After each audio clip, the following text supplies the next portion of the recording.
I want to talk now about the new signings we've made these last couple of weeks. We can finally announce it to everybody. So we've got Jodie Ellis and Georgina in the ranks now.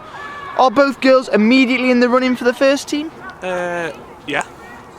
Jodie probably less so, just in terms of the amount of time that she's had out, obviously having a baby.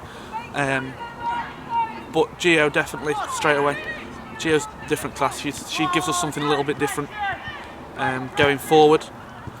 So she's a bit different to our other wingers in terms of like Monica and Nikki and Drew, who are a bit quicker and decent feet. Gio's something a bit different. She'll give us a different dimension. Jodie's record speaks for itself. The girl scores goals, and that's a fact. And how many times have we come away this year saying, wish we'd got a real good goal scorer? We've got Abby scored goals, Jess scored goals. The amount of chances that we've missed as well, we could be well away.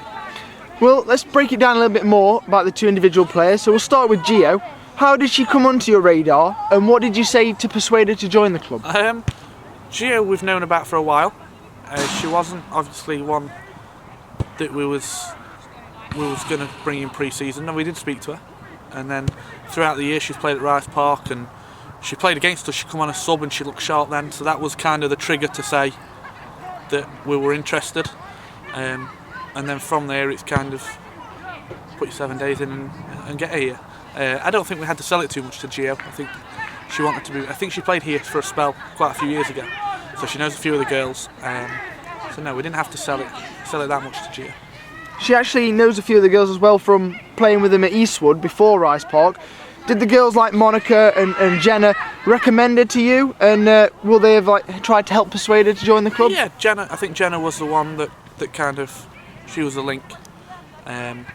But it was more Stacey Bridge. Stacey said how good she was, and then Jenna's kind of gone on and done the deal for us in terms of sweetening her up. Do you think it helps that she'll have that chemistry with those players, though? It'll help her ease straight into the first team? Yeah, it's not, like I said, at times we sign players not because, you can't always just sign a player because they're good enough in terms of footballing ability. Sometimes they have to fit, and there's no point in bringing a bad egg in and upsetting everybody when you've got a settled side. So Gio will slot straight in. I mean, she was out with us last Sunday to go and watch Arnold Long Eaton, and she looks like she's been here for years. You've got quite an attacking midfield, and what does she offer that's different to the players you've already got? Just the technical ability. I think you look at Drew and Monica and Nikki. Nikki's probably, out of all of them, probably the most similar to her in terms of how good her feet is. Gio's got great feet. She'll get it in close. And her delivery is really good, so yeah, she'll give us something a little bit different. We'll move on to Jodie now. You already have her partner Jenna stopping goals at one end, and now you want the striker Jodie scoring them at the other. Was it Jenna that helped persuade her to sign for the club? Possibly, I don't know. I didn't really speak to Jenna much about it, to be honest. Jodie was actually probably the first player I approached when I got the job in the summer. Knowing that we're coming down and quickly going through stats, the amount of goals that she scored, and it was quite an easy one to go and speak to and see what we could get. We spoke to her for about 2 weeks, and she was umming and ahhing, and then decided to tell me she was pregnant, which ruined everything. So no, she's been on our radar for the summer. I always thought this deal would happen. I thought she'd be the one that had signed anyway. I didn't think it'd be this quick. I thought we'd be waiting another month or so maybe. But she said she's ready. She trained well last week. So now let's get some minutes under her belt and let's see where.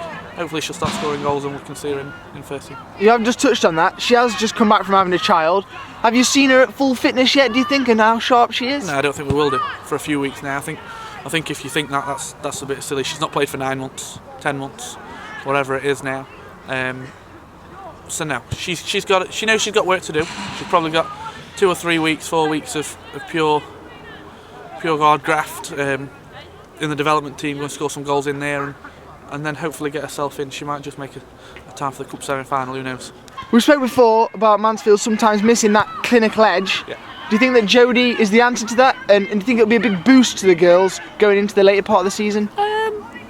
Yeah, I think in terms of a boost, I don't know if that's the right word, because you've still got Drew, Abby, Jess. This isn't something where Jodie thinks that she can just come in and she's going to start. This is something that Jodie needs to prove herself.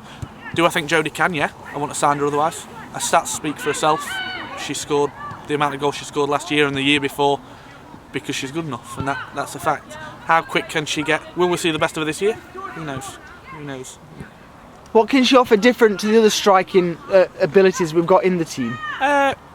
She's experienced, so out of the three that we've got, Abby's the most experienced out of the lot of them. But then you've got Jess and Drew, who really aren't. I think Jess is 17 and Drew's 20, 21. So they're both young girls. Jodie will add experience, a finishing qualities, a pace. She'll add quite a bit.